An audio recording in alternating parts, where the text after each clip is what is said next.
God is in the midst of this day, this wilderness among humanity. You heard what we need to know God is with us. God is what else have, God is how else you please and satisfy in this world. The most comforting thing to you ought to be to know that God is on your side. Amen.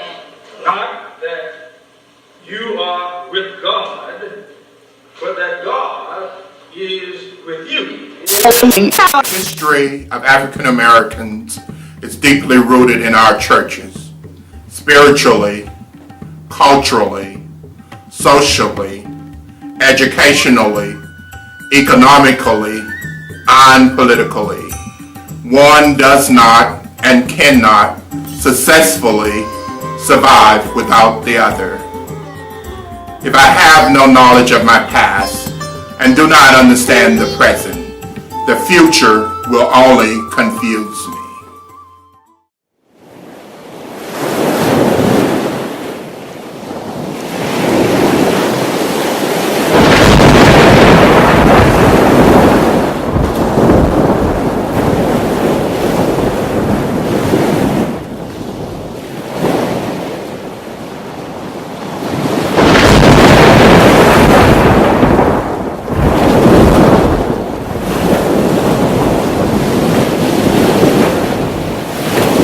From Africa to America, they came, a strong people who fought and died for their freedom. They longed for their homeland, Africa.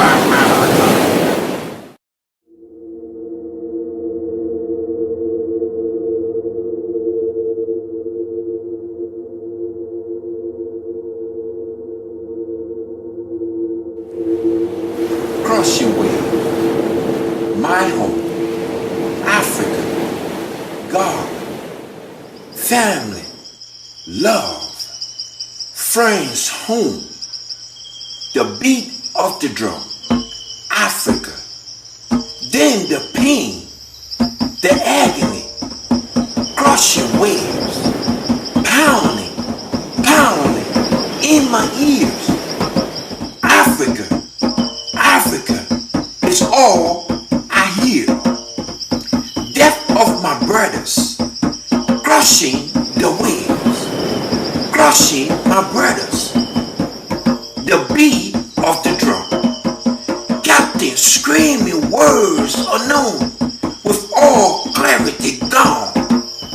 Brothers, keep holding on. Crushing wave, the pain, the agony, the depths, the words unknown. Where has my Africa gone? The beat of the drum, Africa. Brothers, keep holding on.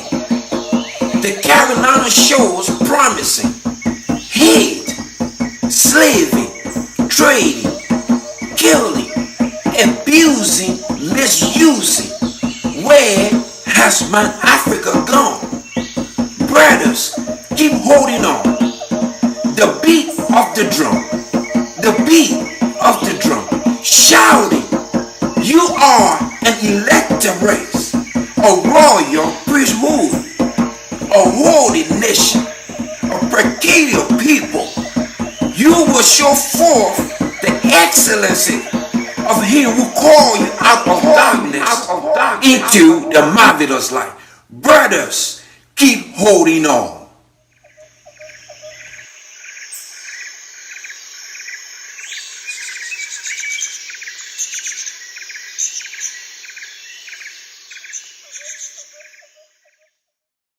History is a valuable process of life.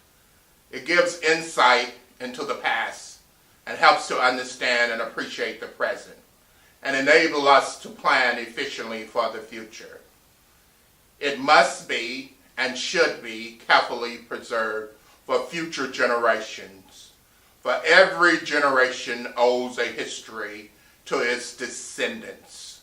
Without it, they may be crippled by a lack of understanding and direction.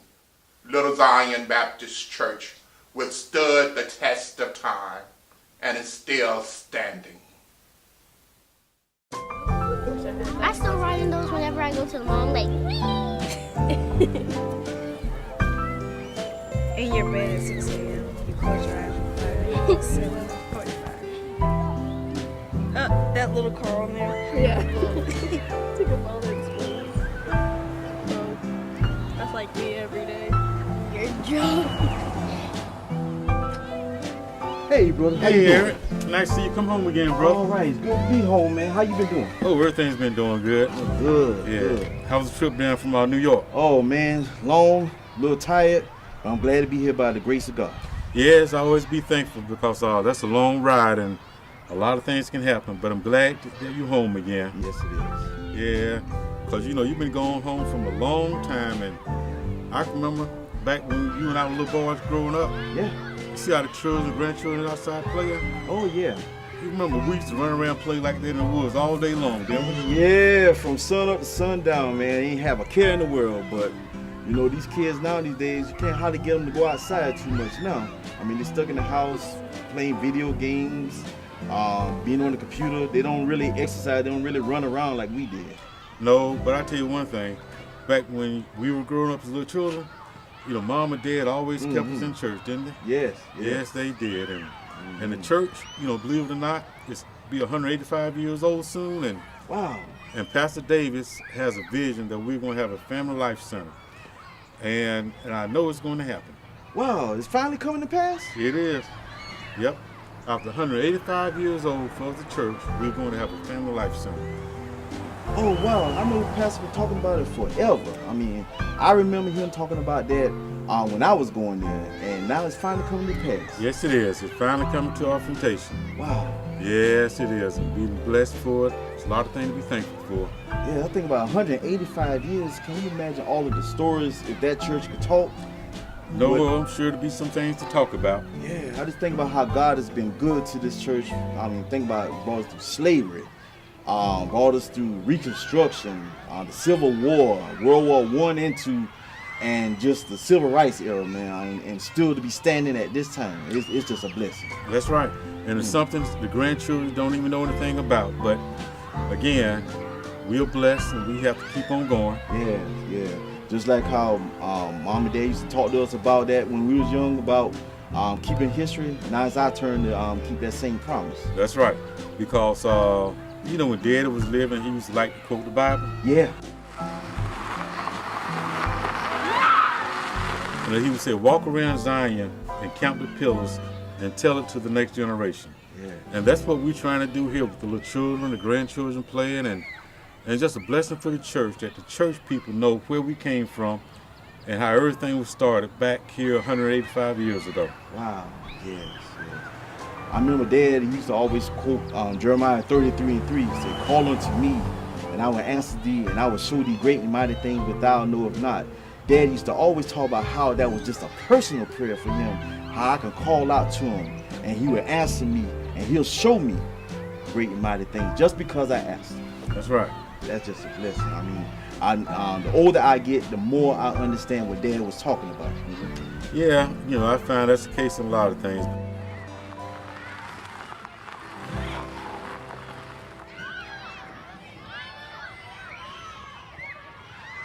Is that my nephew? Oh yeah, that's Charles. Come on, Charles. Your Uncle Eric came home. Hey, man, how you doing? Good. I'm doing good, man. It's been a long time. You're looking good. You too. Hey, Bob. How are you? Everything's doing good. Good, good. Come on and have a seat. Oh, okay. Yeah, all right, yeah. Sit down for a quick. Yeah, your Uncle Eric just came in from New York, and we're out here looking at the children, grandchildren play. Yeah. Yeah, and I was telling him about the church, how we're having the 185th anniversary, and about how the church started off with the brush arbor. Brush arbor? What's a brush arbor? Yeah, it's a brush arbor. I've told you about your history, who you are and where you came from, but have ever...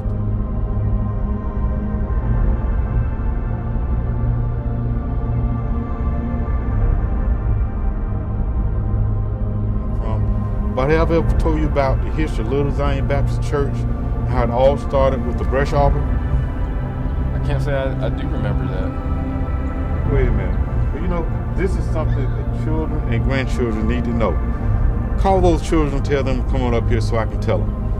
I'll give it a try. Hey kids! Hey kids, y'all come on up. Pop has something to say. It's not working. We might have to give it a try. Hey, y'all come on up here. There's something I need to tell you. Come on. Y'all come on up here.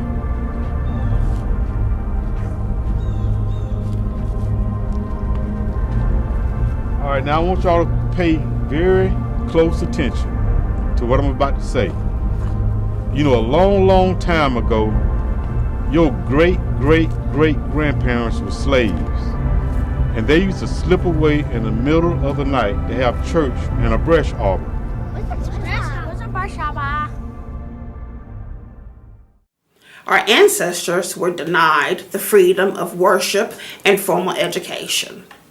Yet they still found a way to worship the God they knew would one day deliver them. They built a structure from the branches of trees where they could hide themselves in a wooded area from the slave quarters and the sight of their masters, called a brush arbor. Even though most could not read and write the new language, they knew in their hearts that a better day was coming.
Come on, child.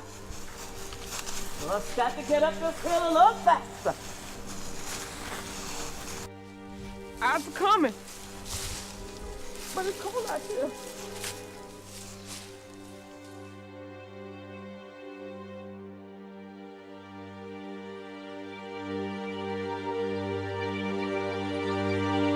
It's gonna be a little warmer when we get to the brush arbor. And that spirit get right high, oh, it's gonna be a lot warmer.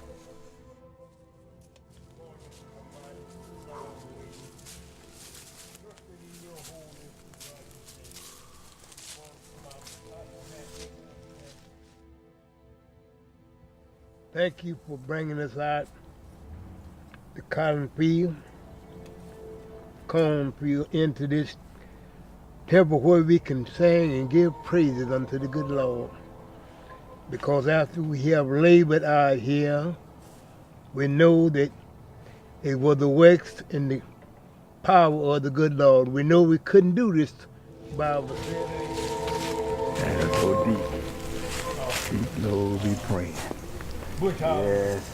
This afternoon. Give praises like a praying day. And give praises unto them.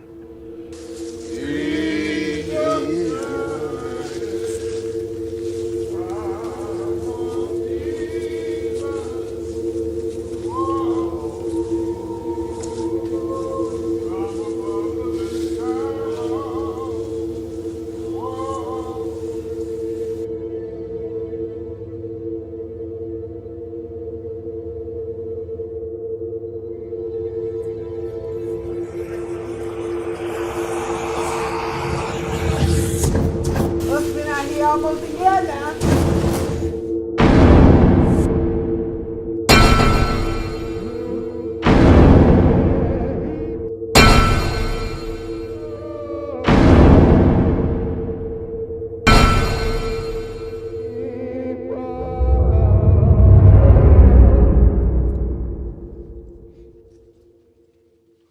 We'll hit on the people now. But I would just let you know, show love, you're singing and you're praying to keep the spirit high in the church. Thank you. And we need that. Fine, how you doing? How you doing?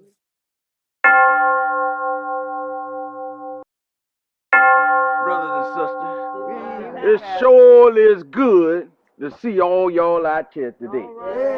Yes, sir. It's good to see y'all on this here cold, damp Sunday evening.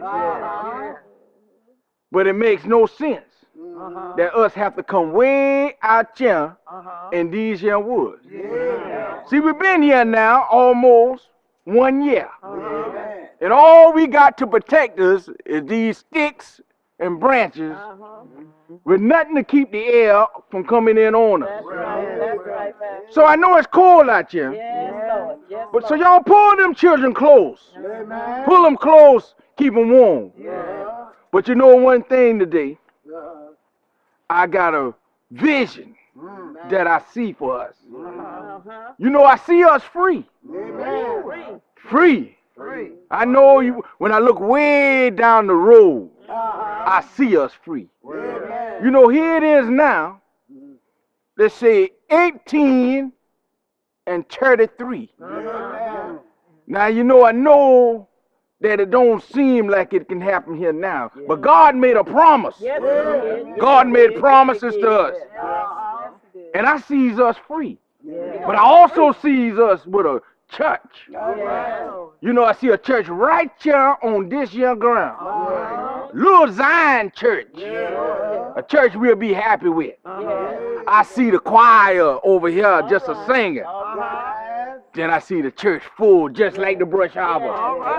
Oh, what a wonderful time. What a high time we can have in this here place here. Now, children, we may not be here to see it. But I know if we believe and build a foundation, keep doing what we're doing, I knows we're going to accomplish what God promised. Now, I was talking with the deacon, and I told the deacon, I said, I just love to hear him singing and praising. Because I know when he praising, that the Lord hears. To keep the spirit high in here. But Lord Jesus, I tell you, we got to believe that God is going to do everything that he said he going to do. We got to believe, children. Do y'all believe here this morning? Let's believe that we can do what God said. And now don't worry about how we going to get there, because God will make a way. God will make a way out of no way. I heard Deacon preach it, then prayed for it this morning. He said God would bring us through everything. And I look around and I look in the Brush Harbor and I see the Brush Harbor full. Believe, children. Just believe that God will do what he said he's going to do. Just believe, children. That's what you need to do, just believe. Yes, sir.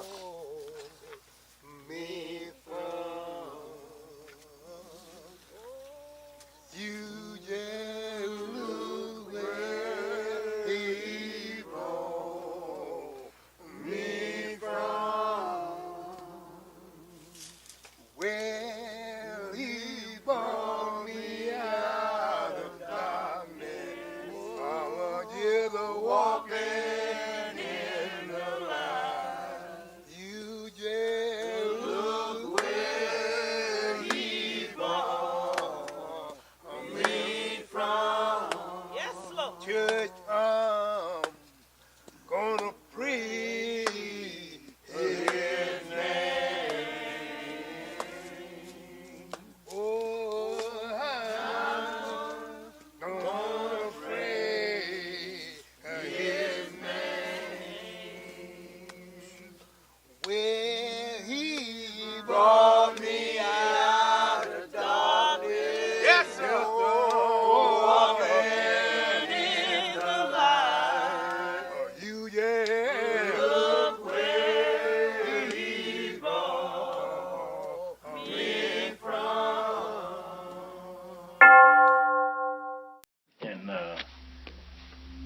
Frederick came to South Carolina. He brought his three sons. And the one that was in this area was Frederick. See, he was named after his father. See, and he was the one that had a grandson that started with our great grandparents that I somewhat know of, if that's the correct way to say it. And his name was Sancho. Sancho and Dawkins Smanger was slaves before the Civil War on this property. This actual property right here? This property, you know, this master of this property. And if you look in the history of the church, you will see Dawkins Smanger. He was the one that purchased this property, asked for this property. And it was Thomas Insmanger, white slave owner, that went through the process to help him to get this property. It was 3 acres. See, but before that, it was a brush arbor, if you know what that is. The rich history of Little Zion Baptist Church is believed to have officially started around 1832 during the pre-Civil War days when Andrew Jackson was the 7th President of the United States. Widespread rebellion against slavery had failed, and many slaves had been hanged.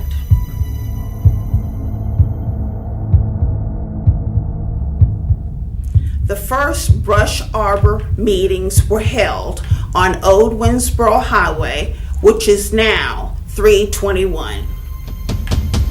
In later years, worship was held in a log cabin on the old Insminger family's homestead.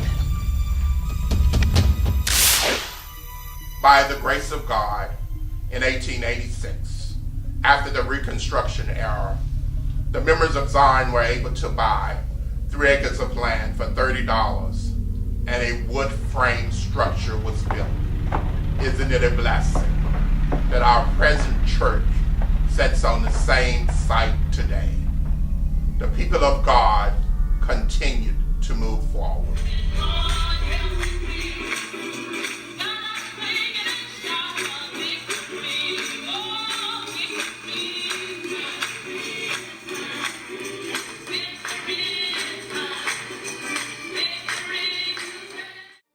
Over the past 185 years, from brush arbor to our present brick structure, Little Zion Baptist Church has been blessed with pastors who stood on the wall.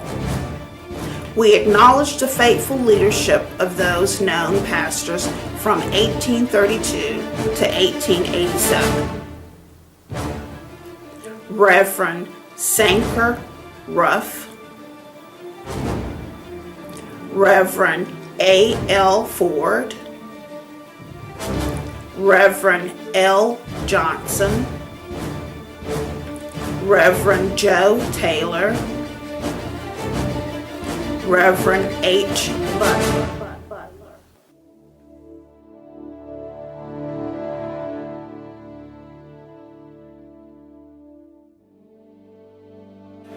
Lord, we know that they could not have lasted through the years had it not been for your divine grace. For Little Zion Baptist Church. Education and having money and homes and all that's good, but the real success comes from knowing Jesus Christ. Reverend Abraham Chandler. He was shepherd of the flock of Little Zion Baptist Church from 1887 to 1937, spanning the 19th and 20th centuries. It is believed that the first church was built under his pastorate. It is determined that during his lifetime he experienced the periods of the Civil War, Reconstruction and its post-era, World War I, the Great Depression, the terms of 18 U.S. presidents, and the threshold of World War II. His faith and courage is admirable as his determined congregation progressed through those relentless times. In his determination, he rode on horseback back and forth to church. The first singing group, the Jubilee Choir, was organized in 1895.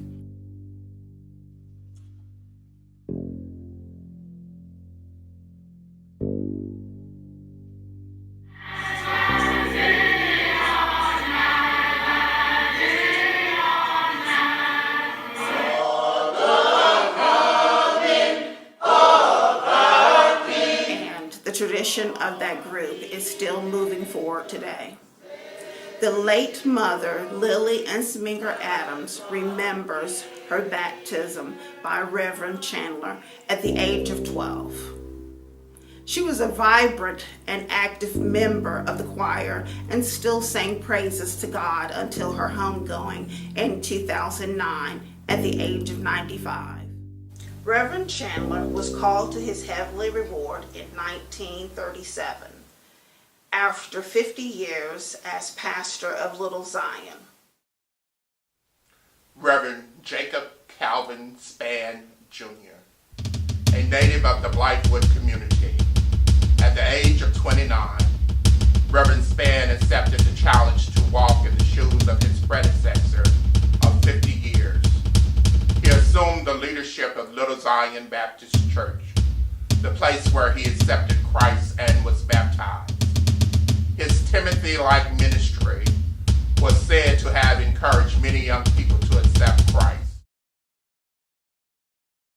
His resignation came on the threshold of the civil rights movement. The people of God kept marching on.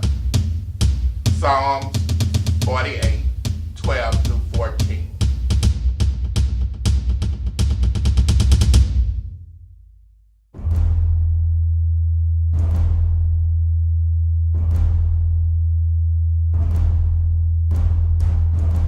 We give tribute to all African-American veterans and to all those courageous military men and women who are presently serving today. As the African American churches and Little Zion Baptist Church moved on, there were the famous quartet sing-outs and the Bright Stars of Blythewood, featuring the Ellison and Ensminger brothers. Now, get on your feet and put your hands together for Deacon Ellison and the Ellison Singers, all the way from Little Zion Baptist Church, singing their #1 hit, Shank-A-Lank. Mother on the train that's coming around the mountain, oh, mother on that train. Mother on the train that's coming around the mountain, oh, mother on that train. Mother on the train that's coming around the mountain, oh, bells go ding dong, train goes shank-a-lank-a-lank, where they go wah wah wow, where I gotta follow on that. Father on the train that's coming around the mountain, oh, Father on that train. Father on the train that's coming around the mountain, oh, Father on that train. Father on the train that's coming around the mountain, oh, bells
July 1953 to April 1954, the Little Zion flock was again without a shepherd.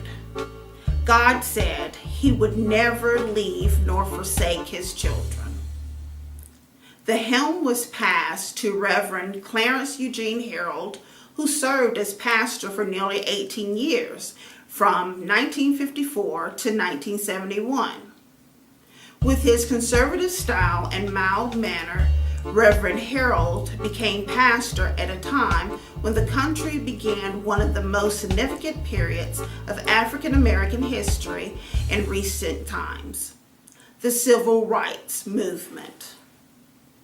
Reverend Harold encouraged his congregation to put your hands to the plow.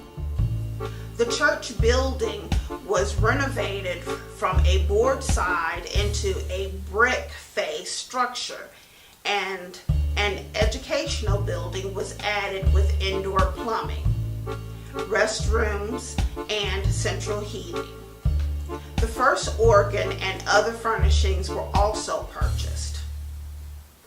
Several ministries were organized: the Junior Usher Board, the Missionary Society, and the Junior Gospel Choir. Youth Day was also established. The church was creative in ways to fundraise finances for fundraising activities such as the Tom Thumb Wedding, the May Queen Contest, and the Baby Contest.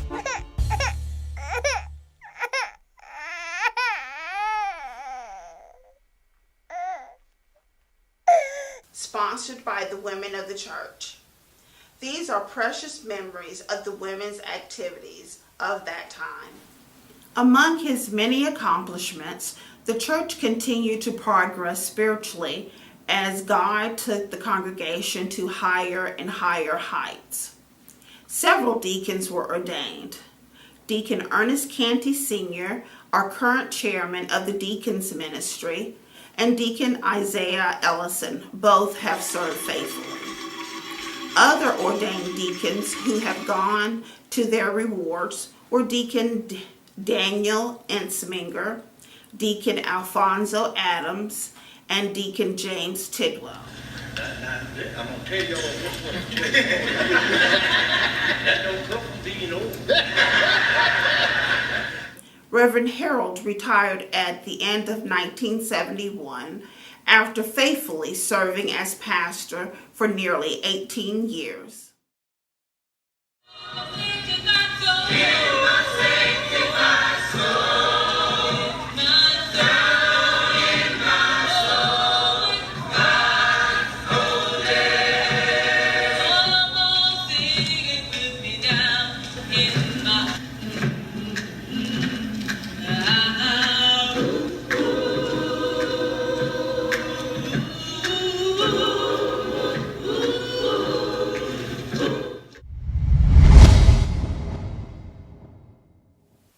In 1972, Little Zion was faced with the challenge of securing a new pastor.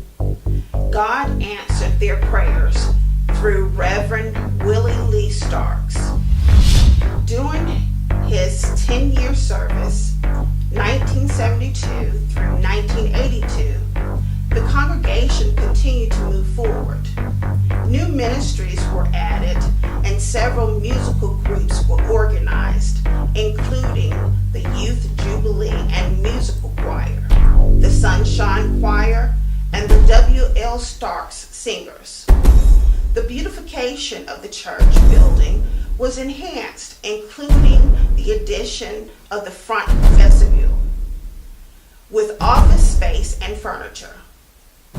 The first telephones and PA system were purchased and installed. The church parking lot was blacktopped and the cemetery ground was landscaped. A son of the house, Reverend Robert Ensminger, was licensed and ordained. 5 deacons were ordained: Deacon Joseph Ellison, Deacon William Seals, Deacon James Cannon, Deacon Ernest Canty Jr., and Deacon James Samuel. Worship services were held every Sunday instead of twice a month. The Pastor's Aid Ministry was organized in celebration of the Men's Day and Women's Day.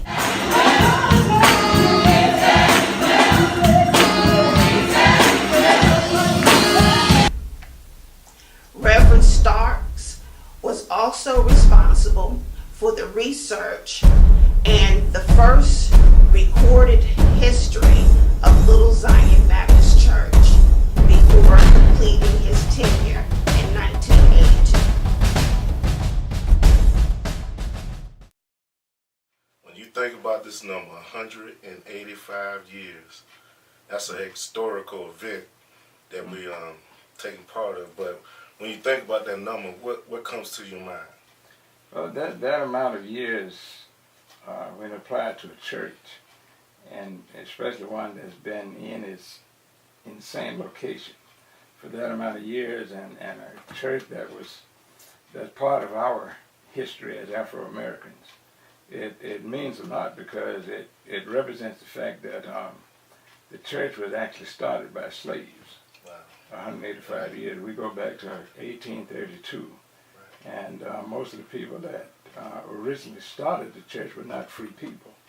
And it is a testament to the determination and commitment of our people to serving God. And so 185 years, to me, represents people of faith and faithfulness, and people who are determined to serve God in spite of their circumstances. It has been requested that we sing "What Are They Doing Up in Heaven Today?" What are they doing up in heaven today? You know sin and sorrow, they have all passed away. You know peace abides like a river, they say. Tell me, what are they doing right now? What are they doing up in heaven today? You know sin and sorrow, they have all passed away. You know peace abides like a river, they say. Just tell me, what are they doing right now? Having a good time up in heaven today. You know sin and sorrow, they have all passed away. You know peace abides like a river, they say. Tell me, what are they doing right now? Drinking the holy wine up in heaven today. You know sin and sorrow, they have all passed away. You know peace abides like a river, they say. Just tell me, what are they doing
Jeremiah 3:15. Thus saith the Lord, I will give you pastors after mine own heart, who will feed you with knowledge and understanding. In 1983, Little Zion prayed for our garden leader. And again, God answered by sending our current pastor, Reverend Eddie Warren Davis, with a new and fresh anointing. When I came in, I think we were celebrating the 150th year. Wow. And to me, that was a long time then. But I was very proud to come into a historic church such as this and be able to participate in the history of this church, because it's one of the oldest churches in South Carolina. It's not the oldest, of course, but it is among, I would say, the top 20 Baptist churches in South Carolina. And to be a part of this history is an extraordinary thing. I take great pride in that. I'm thankful that I was able to stay 34 years, being only the 5th pastor in 127 years, I think. And me having the second longest tenure here as pastor. I take that with great pride. Not being proud, but thankful to God that He allowed me to participate in such a glorious history. As the vision has moved forward, the church advanced through the enhancement of old auxiliaries and organizations of over 25 diversified new ministries that benefit and accommodate the needs of members of the congregation as well as the community. 12 ministers have been licensed, 9 deacons have been ordained, and many new members were brought into the fold. So when you coming in and knowing all this ahead of time, and the vision that God has already imparted to you to bring us up into this point now, what does that vision look like to you as when you first coming in to pastor this church? Well, that's a good question, because when I first started, I really didn't see that. And well, I did have a vision, but I didn't know whether or not it could actually be implemented. And once we started sharing the vision with those that were leaders in the church at that time, it was very pleasing to see that the people back then had a mind to work. They weren't afraid to reach out, and many of them are the parents and grandparents of the people that are here now. That's amazing. That's amazing. And they were faithful. They weren't earning the kind of money that their children and grandchildren are earning now, but they had a mind to work and to serve and to give. And when we started to build this church, I mean, that was 25 years ago, and they bought into the vision. They were willing to contribute whatever money they had to see that the work was done. Wow. And it was just a great opportunity to participate in a project and making a vision come into fruition with people who were willing to work. And so it was a good experience, I think, for all of us. I know it was for me. With the renovation and repairs of the previous church building, the vision of the future was to build a new edifice. In 1995, the vision of a new church was fulfilled, and the Little Zion family marched into the present brick building, the first to be constructed from the ground since 1886. 12 additional acres of land was purchased, with the building that housed the Little Zion Christian Academy and Daycare Center, which remained in operation for 28 years and provided service to hundreds of children and parents. The church kept moving on, and Pastor Davis appointed the first women trustees and Sunday school superintendent. So what are some of the early challenges? I mean, Yeah. You know, as a pastor, you know, you coming Well, in and yeah, as well, one thing, to present a vision to people who had never thought about doing anything the magnitude of what we were talking about back then, and it was kind of challenging to get people to the point where they believe that it could be done. But once they bought into the vision faith-wise, then we didn't have any problems. I mean, any extraordinary problems, like some of the things that could have prevented this ministry from being as successful, and in my way of thinking, it has been successful. We didn't have the kind of problems that we could have had that would have prevented success from taking place. So we had good people that were willing to work, that were faithful, trusted God, and willing to give of themselves. And it's been, to me, a very pleasing experience. And I thank God that He allowed me to stay here this long.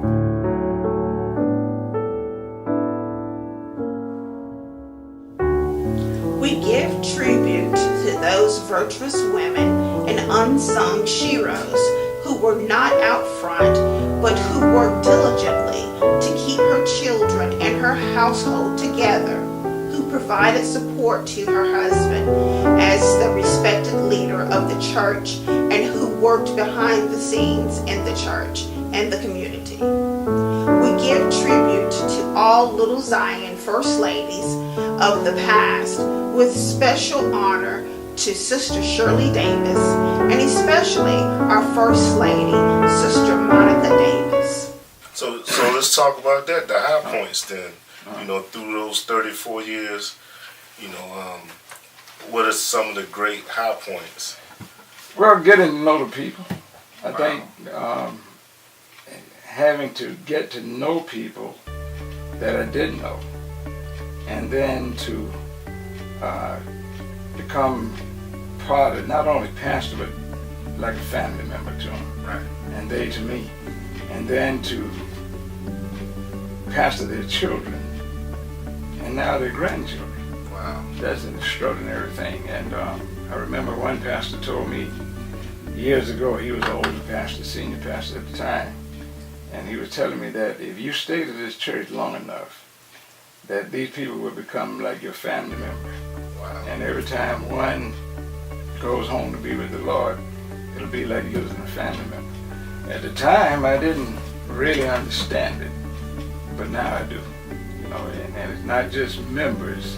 When something happened, we're all a family. Right. And so that, I think that's the high point of being a pastor to me, and having been in the church as long as I have. I've come to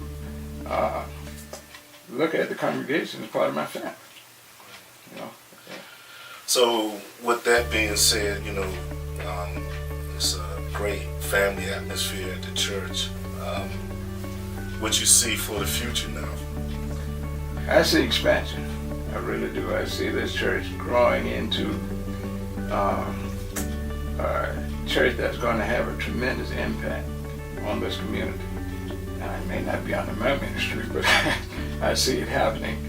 Down the road, I think this is going to be one of the greatest churches in this area in the future. I see that happening. It will be.